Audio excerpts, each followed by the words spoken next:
And welcome back to our Y.E.S Longevity podcast, where we give you insight on how to get fit, feel younger, and live better.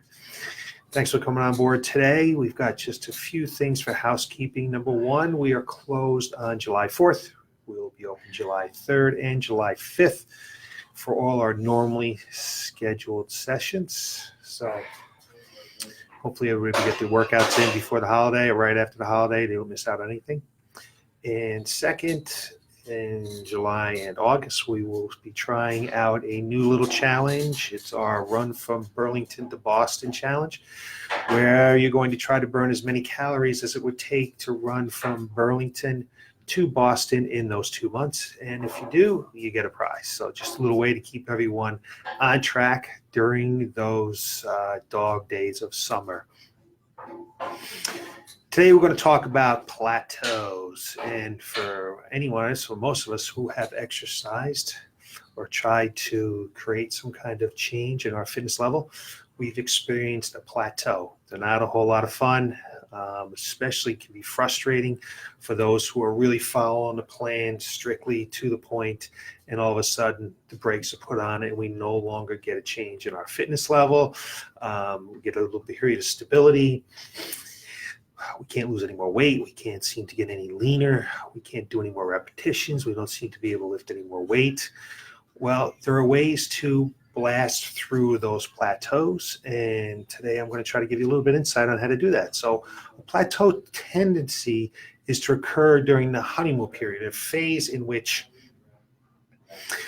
your workouts or whatever you do, whatever the routine is, just becomes routine. It's no longer stressing the body, and it's important to understand the adaptations into adding stress gradually, systematically, and progressively in whatever it is that we're trying to accomplish. Your training stimulus ultimately depends on how responsive their cells are to the signals that occur. So kind of what that means is your muscles are able to detect all kinds of signals. Mechanical, metabolic, neural, hormonal, and they're amplified and transmitted via little cadences, sort of, which leads to an event involved in our gene expressions. Signal results in an activation of the transitions or transcript factors, which are in the proteins that bind to specific parts of our DNA and control the transfer of our genes information to DNA to RNA. In essence, that's what happens. Just a little bit more physiology, not getting too deep into it. Many of our physiological and biological adaptations to training begin with the DNA and the copying of one of its DNA to replicate itself, or replication. And the replication of that occurs all the way down at the protein level, is then transported into nucleus of the cells, and the transcription and translation occur of that information, and oftentimes we have some changes that occur. Don't want to get too technical with any of that stuff, so I just wanted to brush upon it, that it really occurs all the way down at the cellular level, and the body is extremely smart. And we need to try to take it sometimes. We need to try to do some things to force it to change when it doesn't want to change anymore. So every single workout, especially with a new client, introduces specific signals that activate that transition factors at the DNA level, so that when we have repeated workouts, they lead to like concerted accumulation of the messenger RNA molecules that repeatedly over time will reinforce the adaptations that want to occur. So for example, the cardiovascular exercise, the accumulation of proteins is manifested, for example, if like we increase the number of mitochondria, the microscopic aerobic factories responsible for aerobic metabolism. So kind of what does all that mean? If we do something and we continue to do it over and over again, okay? So in the beginning, we'll experience many signals of responses and subsequent adaptations. However, if we continue training at the same level, that decreases the training specific stimulus or signals responses involved in the adaptations to our training. So in other words, body kind of gets used to it. For example, let's say you go to the gym and you've been lifting 15-pound dumbbells on Thursdays. You do bench press on Thursdays with 15-pound dumbbells. And then all of a sudden you say, this is starting to get a little bit easy, so I'm going to start to try to do 20s. So every Thursday on 20s, you start to do dumbbell press with 20 pounds. And it's in the beginning that signals very strong that the body needs to adapt neurally, get the muscle fibers correctly, build more muscle fibers to be able to perform that exercise. But over time, as it sees that same stimulus, you're no longer going to get the same adaptations. It's going to kind of get bored. It's going to stay where it's at. And in essence, you're not going to change anymore.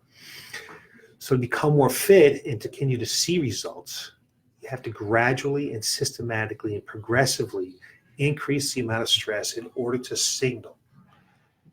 increase that signaling response in subsequent adaptations.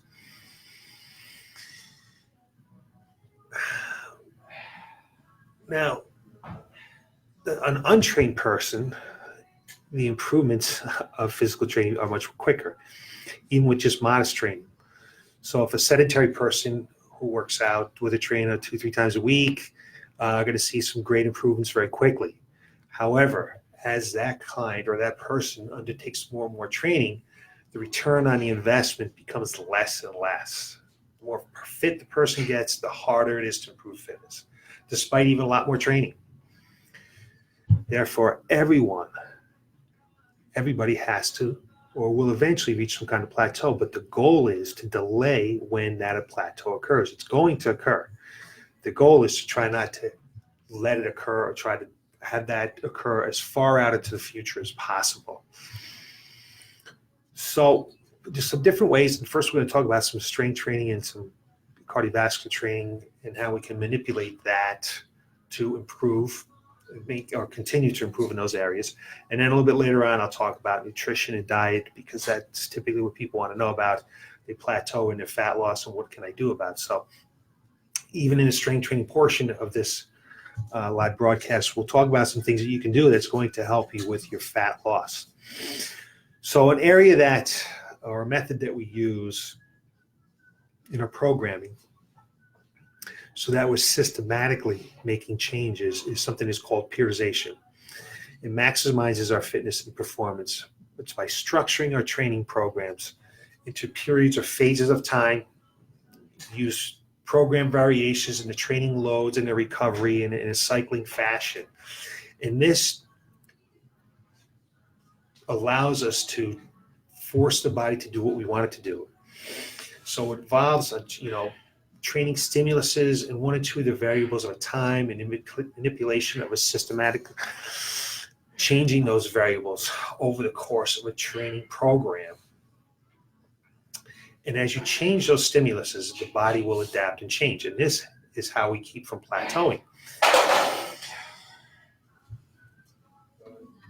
We never just make changes just to strictly randomly pull something out of the air and just make a change. We don't want to just simply mix things up, because eventually your body's going to get used to that and you're not going to know what to do next. So you need to have a program designed specifically with a periodization that's going to guide you and increase your weaknesses and fortify your strengths, and will help you stay out of that plateau period for as long as you possibly can. So let me explain a couple different periodization programs that we use.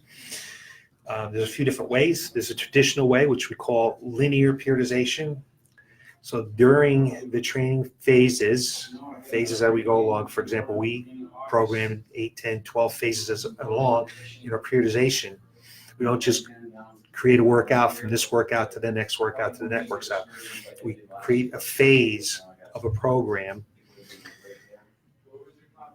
with a main goal in mind to increase strength, lose fat, move better, whatever it might be, and to try to hold off that periodization period. So in a linear periodization, In the beginning, you're going to do a little lighter intensity with high volume, and then as we go along, we're going to decrease the volume and we're going to increase the intensity. So, example might be 3 sets of 12 with 15-pound dumbbells, and then our next periodization might be 3 sets of 10 with 20-pound weights, and then a little ways down the road we're going to go to 3 sets of 8 with 25. So you notice we're reducing the volume as we go along, but we're increasing the intensity by raising the weights. So that's linear periodization. So then we have reverse linear periodization, in which we start off with the high intensity, lower volume, and we progress to lower intensity and higher volume. So we reverse that factor. So we would go from maybe 8 reps with 25-pound weights to 10 reps with 20-pound weights to 12 reps with 15-pound weights. So we're lowering the intensity but increasing the volume as we go along. And then the final way that we do it is that we do what we call a nonlinear structure, an undulating periodization, where we change the volume and the intensity from week to week or even from day to day in our programming. That seems to really keep you off of that, or holds off that period, that plateauing effect that can occur. Now, it seems ago studies have shown that undulating periodization and linear periodization are the most effective ways for increasing muscular strength, while the reverse linear periodization is an effective way to increase muscular endurance. Just a few ideas on how you'd want to manipulate your strength training program to starve off that plateau period. So another area we need to take a look at, and the one that's typically overlooked, is recovery. Recovery is very important. So many people focus on the components of the workout, of the heart rate or times, reps, sets, things like that. But improvement in fitness occurs during the recovery period, not during the workout. When you're finished with your workout, you're weaker, not stronger. You get stronger, you build your muscle mass, you burn those calories after your workout. So the positive physiological adaptations to exercise occur when the alteration between stress and recovery is correctly timed. So you want to make sure that you're matching up the stimulus that you're asking for with the recovery period that's necessary. For example, if you're doing 15 repetitions of an exercise, that's more of a little bit of a high volume type exercise. You would not want to pair that with 2 or 3 minutes rest, because that's not the type of muscle fibers and energy systems that you're working on. You want to pair that with a shorter rest period. And in turn, if you're lifting weights and you're lifting at 6 or 8 repetitions, you want to have more rest period because you're lifting harder and lifting heavier. So rest during the workout is very important, and your rest after your workout, between workouts, is also very important. So if you've got a very intense exercise session lifting weights and you come back and the next day try to lift again, you're probably not going to get the stimulus that you're looking for because you haven't allowed the body to do the proper rest periods. So there's a number of factors that affect how quickly and completely clients or people recover from their workouts, which include age, training intensity, nutrition, stress, and the level of their cardiovascular fitness. So the most important and most significant factor is age. Sorry to say this, but the younger you are, the quicker you're going to recover and then be able to perform another intense workout. So age is probably the number one factor in recovery. And then number two would be the higher the intensity of the workout requires the longer rest times, that both during the workout and post-workout. So if you're working real intense in that exercise session, you need to have rest periods. If you had really worked intensely in that exercise period, the next time you go to lift again, you need to have plenty of rest to get the right stimulus. And then probably a third factor would be nutrition, lack of nutrients, or a delay in consuming your post-workout recovery drink also will slow the process, the adaptations that you're looking for. So nutrition can be very important. We're going to go into nutrition a little bit more in a few minutes. But so the next time that you reach a plateau in your strength training where you can't lift any more weights, you can't do any more repetitions, you don't seem to be getting any leaner, you don't seem to see any kind of change in your body, those are some things you can take a look at in your program. You want to gradually and you want to systematically and progressively add training stimuluses. So when you go to the gym, each time you want to try to get 1% better than you did the time before. You want to always be thinking about improving when you're going to the gym, not just going through the motions. Just I go to the gym, go around the circuits, get on the machines, go around, do the same thing. I had a friend a few years ago that said to me, I've been going to the gym for 20 years. And every day, 5 o'clock in the morning, and nothing changes. I said, well, what have you been doing? And he's been doing the same thing for 20 years, going around those machines with the same weights, the same repetition range, the same rest period, the same nutrition. And yeah, nothing's going to change because your body is bored and your mind is bored. Everything stays the way it is when it's like that. So let's give you little examples of like a linear cardiovascular program. So the first phase might be working on aerobic capacity. So you can do high volume with low intensity. And you're going to increase the number of minutes that you work out per week. Your next phase might go to more of an aerobic stage where you're going to start to get a little bit higher volume, but you're going to go to a low or moderate intensity. So you're going to increase that intensity a little bit, and you're going to decrease that volume just slightly for more of an aerobic period. And then we can get into an aerobic power phase, which you're going to have moderate volume. So we're scaling back that volume a little bit. And now we're going to increase the intensity a little bit more. We might do some interval training, 4 or 5 reps with 3 or 4 minutes at like 90% of your heart rate max with 3 minutes recovery. So it's a real power phase. You can see there's a lot of recovery there. And then in phase 4, you might try some anaerobic capacity. So you're very low volume, very high intensity. Your interval training would be like 8 to 10 reps for only 60 seconds, as fast as you can. And again, a lot of rest, like 2 or 3 minutes of rest. So that was just a straight linear where we took our volume was high, intensity was low. And after the 3 or 4 phases, we got to a point where the volume was very low, but the intensity was very high. If you were thinking about doing some type of undulating program with your cardiovascular work, you would mix those in and out a little bit each of the week. Like day 1, you might do a higher volume, low intensity, and then day 2 of the week, you might pair that with an aerobic power where you're doing some moderate volume but higher intensity. And then when you come back to the next week, bring in some really anaerobic capacity where we're doing a low volume with very high intensity. And on the final day, we bring the volume back up, which is with low to moderate intensity. So we would plug those 4 types of workouts into a 2-week period. So undulating and changing rather than staying with one type of workout, like an aerobic capacity workout for 3 or 4 weeks in our phase. So does that kind of make sense? We're changing it or undulating it constantly. So we do the same thing in our strength training.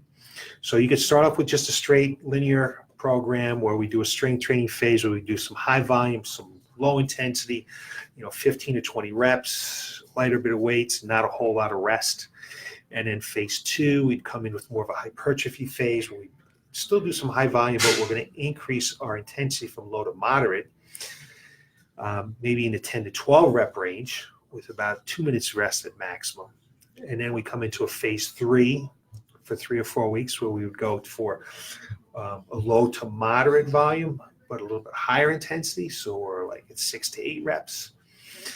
And then our last phase would be our power phase, where we'd be very low volume and very high intensity. We do 2 to 3 repetitions, really working hard, like almost 95% of our 1 RM, 3 to 5 minutes rest, some plyometric works, and this we go again just from a high volume, low intensity, all the way down through our 4 phases to our low volume, high intensity. And each phase might last 3 or 4 weeks or about a month's time period. If we were looking to reverse that, we would start with our power and work our way down through our phases. And if we're going to undulate, we might, right within a workout phase, have one workout as a muscular endurance, one workout at a hypertrophy, and maybe one workout in the muscular strength range. And each time we came into the gym, we're actually going to change the focus of that particular workout in that phase between those 3 different types of workouts. Complete undulation, keep the body moving, guessing, trying to adapt, rather than just pulling something out of the air and saying, oh, well, you know what, I hit a plateau, I need to change something. I just need to do something different. You want to make sure that your changes are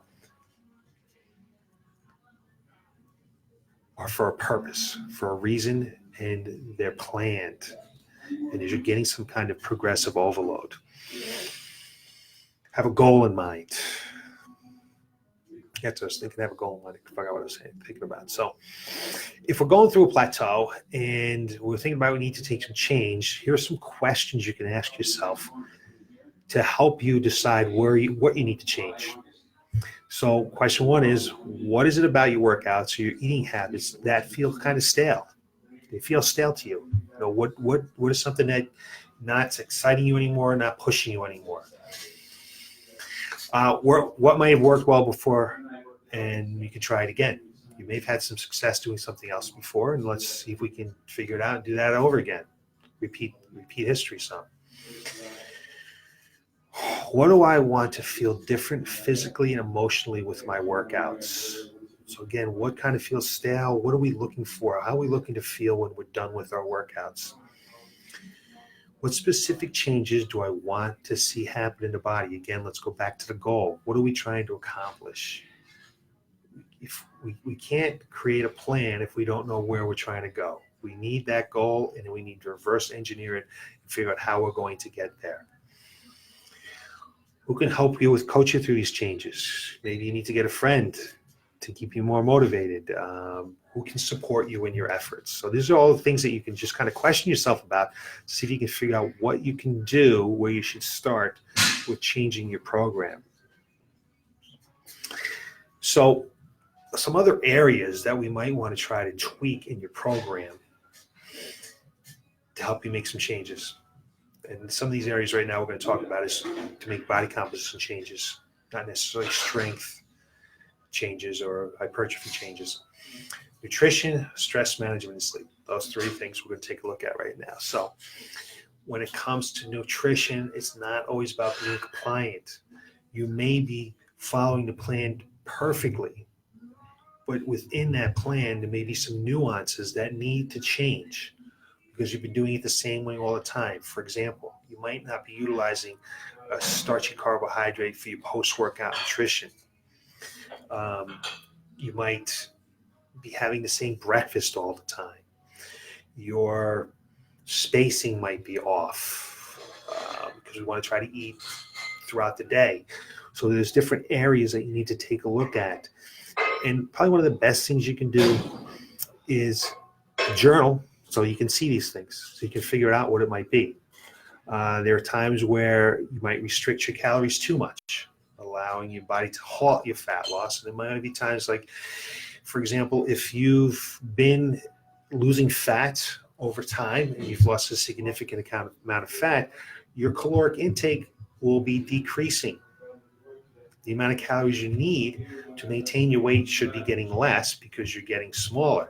And if you've stated the caloric intake that was working in the beginning, it may not work anymore because you need fewer calories now to maintain your weight. So you need to try to take a look at some of those things in your nutrition program. Maybe you're not fueling your body correctly before you work out. So there's a couple different areas you can take a look at in your nutrition that can help you break a plateau loss. And I'm going to go through a couple other tips a little later on, nutrition-wise specifically for that. But I want to talk about stress a little bit. Although stress has no calories, it can really wreak havoc on your body. It can negatively affect your fat loss and your muscle growth hormones. Stress is a key factor in creating a plateau. You got to try different stress relaxation techniques, figure out what's going to work. You got to experiment with that, but it can be as little as 10 to 15 minutes daily to just work on your stress management. I know you might think, oh, that's not what's important. My nutrition is important. Yeah, nutrition is very important. But if you don't have reduce your stress, you're going to create cortisol and you're not going to burn fat. So I've seen many times where all we did was help someone start to relax a little bit, take some stress out of their lives, and boom, all of a sudden you start to lose some fat. And the final component here is sleep. And we've talked many times about sleep deprivation. It just forces you to make poor nutritional decisions. It increases your stress level. Sleep is just super important for your body to recover. We talked about recovery a few minutes ago. It's real important for recovery. So you need to try to get 7 to 9 hours a day. Yes, there are a few people out there. There are some outliers that can survive and do well with less than 7 hours of sleep. But for the most part, we all need 7 to 9 hours of sleep. So those are those areas we got. Nutrition, stress, and sleep on top of our workout program. All different things to take a look at as we're trying to break those plateaus or slow getting to the plateau. Okay? So I just talked a minute about adjusting your caloric intake. Again, if you've been losing some fat, the amount of calories you need to maintain your weight is a little bit less now. So you want to take a look at that. You want to take a look at the breakdown of your calories. You want to try to make sure you get plenty of protein in throughout your day. Protein will help you feel fuller. It will help increase your thermal energy effect, the amount of calories you burn during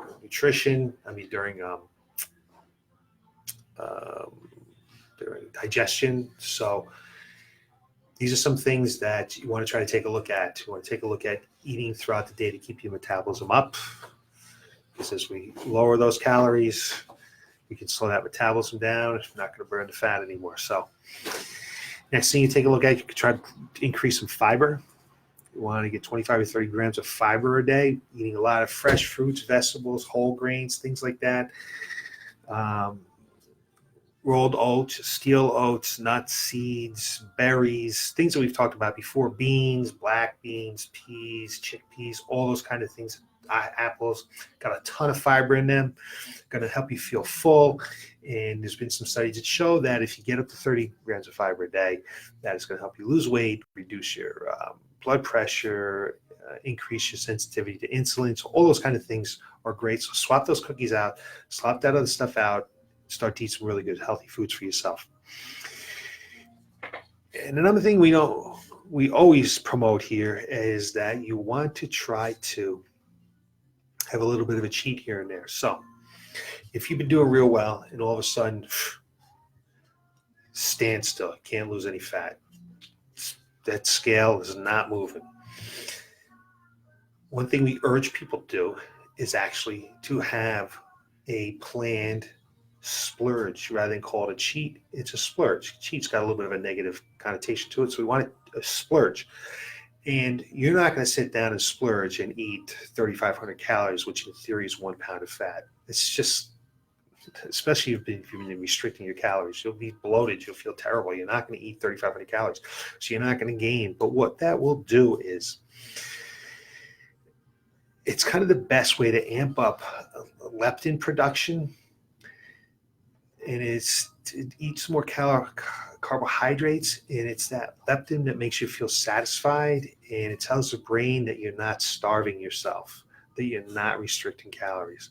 So you actually kind of kickstart the metabolism again a little bit by having a cheat, or I should say a splurge, maybe a slice of pizza or a burger or something like that, something you haven't had in a long time. It's going to kickstart your nutrition again. I've seen it happen many times.